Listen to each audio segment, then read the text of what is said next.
mês de junho de 1959, exatamente no dia 27 daquele mês, Léo e Jesse Hallowell receberam a Ordem Nacional do Cruzeiro do Sul.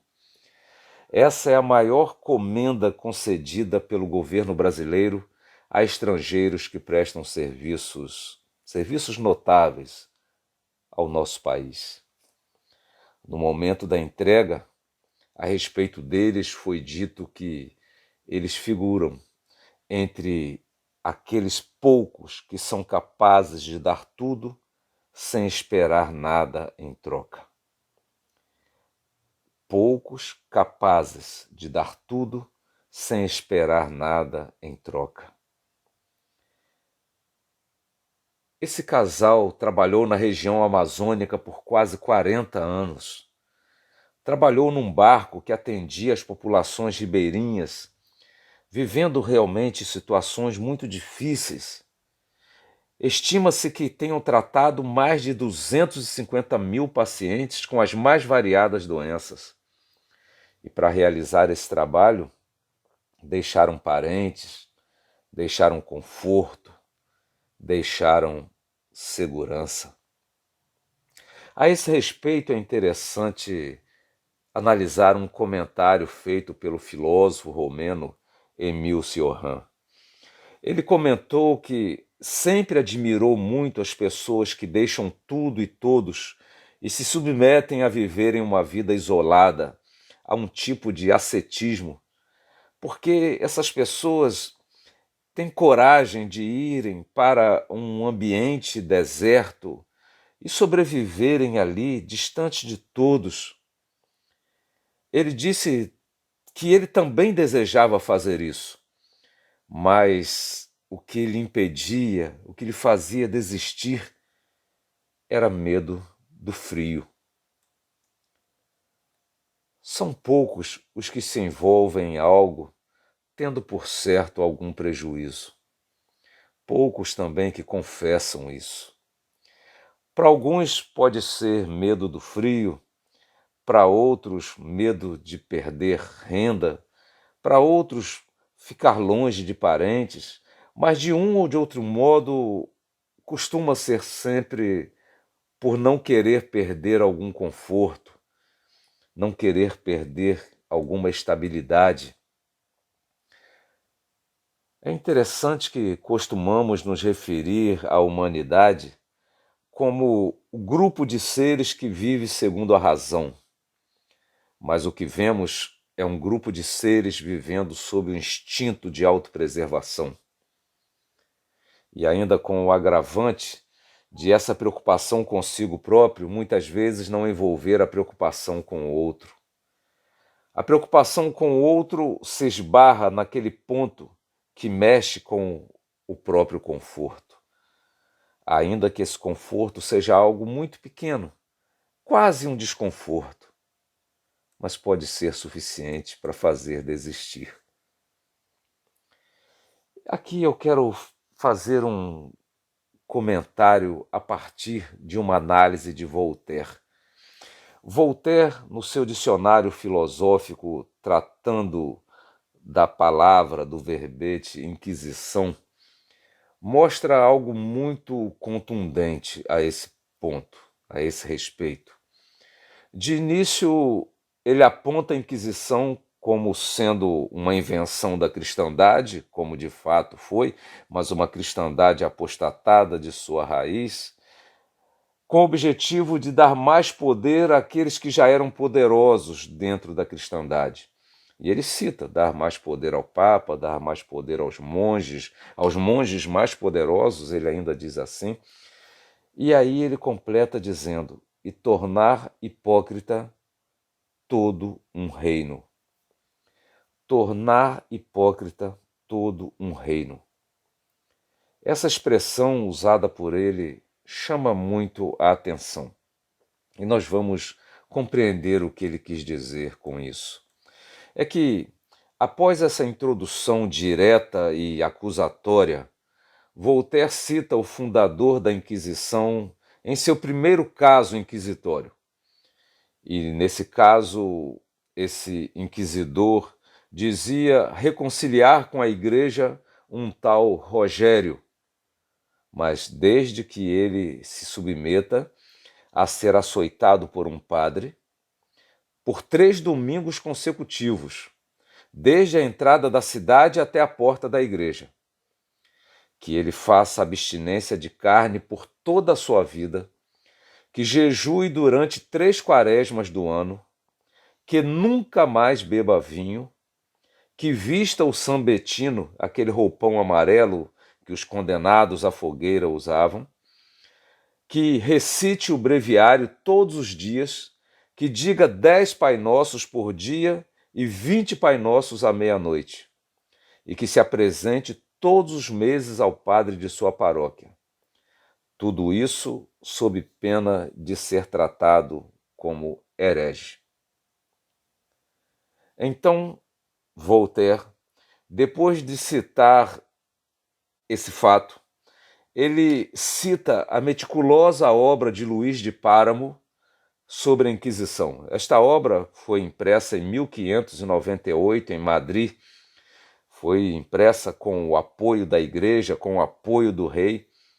Voltaire observa que os mais de 100 mil casos citados por aquele escritor, ainda que horríveis, ainda que extravagantes, que abomináveis mesmo, eram tratados como algo natural, mais que isso, algo edificante.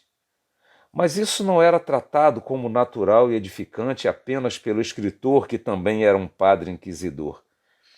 Era tratado assim também pelas autoridades e grande parte da população. O que faz lembrar a expressão do próprio Voltaire ao dizer que a Inquisição tornava hipócrita todo um reino. Em seu livro Contra um Mundo Melhor, Pondé nos confronta com outra experiência macabra, a do nazismo de Hitler, mas não só de Hitler, não só dele. Foi uma experiência de muitos mais. E o que Pondé destaca em seu comentário é de que não estamos distantes dessa postura nazista, por mais que essa afirmação possa assustar. Hoje em dia, diz ele, se qualquer regime decidisse perseguir o grupo do qual seu vizinho faz parte, e aí aquele vizinho com o qual você não tem amizade, provavelmente você fecharia os olhos também. E fecharia os olhos por quê? Por causa do apego à rotina, do apego à crença de que haverá alguma melhora no seu emprego se você deixar quieto aquele assunto, na crença de que sua qualidade de vida depende de você não se envolver com aquela questão, ou mesmo de você apoiar aquilo. Para garantir esse tipo de coisa, aceitaríamos o crime muito mais facilmente do que nós imaginamos que aceitaríamos. Nós gostamos de pensar que não faríamos a mesma coisa que os revolucionários chineses fizeram, que os bolcheviques fizeram, que os colonizadores fizeram, os inquisidores fizeram, os nazistas fizeram. Mas devemos lembrar que todas aquelas pessoas eram pessoas como nós. E por que elas se deixaram ser aquelas pessoas que fizeram e que deixaram fazer aquelas coisas? É que os instintos dominam e a razão se ajoelha diante dos instintos. A razão tem se submetido aos instintos. Ela tem estado a serviço dos instintos.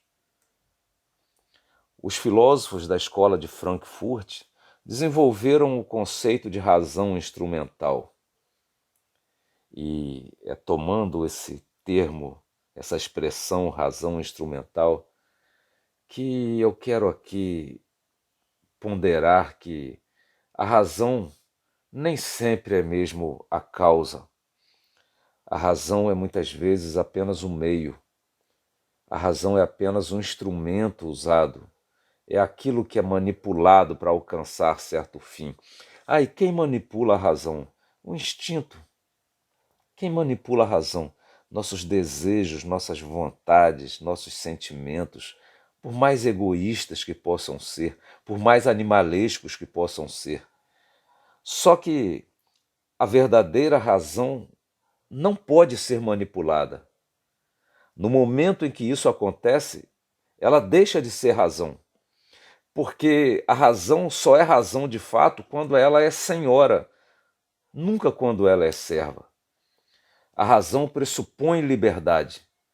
A falta de liberdade impede, impossibilita a razão. O instinto de sobrevivência, a mais marcante característica animal, tem posto a razão de joelhos. Por mais que algo que simule ser racional ocupe seu lugar. Se, como já foi dito, boa parte das vezes o discurso político é a defesa do indefensável, eu penso que também deveríamos reavaliar os nossos próprios discursos individuais, nossos argumentos, nosso logos. Pondé, por exemplo, argumenta que todas essas ações macabras nasceram de preocupação com a qualidade de vida. Ou queremos garantir o pouco que temos, ou queremos ampliar o que temos. O comportamento moral comum é mais decidido em nome de uma noite tranquila e um dia monótono do que em nome de qualquer ideia de justiça, qualquer ideia que alguém algum dia já tenha escrito. Pondé analisa. Mas se juntarmos a garantia de um cotidiano estável com alguma ideia em que nós acreditamos, aí então nós nos tornamos pessoas extremamente perigosas. Podemos nos tornar feras banais, ele conclui. E como disse o mesmo Voltaire, nosso instinto nos leva primeiramente a agredir nosso irmão que nos magoa. E em seguida, a nossa sublime razão nos faz inventar as flechas, a espada, a lança e o fuzil com os quais matamos nosso próximo. E eu acrescentaria, inventamos argumentos e toda uma parafernália de leis para justificar nossas ações injustificáveis, para acalmar nossa consciência, para nos fazer conseguir dormir. Voltaire ainda cita uma outra situação. Ele fala de um serviçal que se curva diante da carruagem dourada de um coletor de impostos. Aí esse serviçal dá asas a seus pensamentos.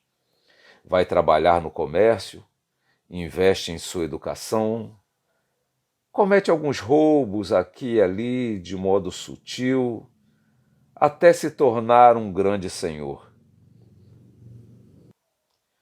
Agora, que já é um grande senhor, despreza seus antigos companheiros e desfila numa carruagem ainda mais dourada que a que antes ele admirava.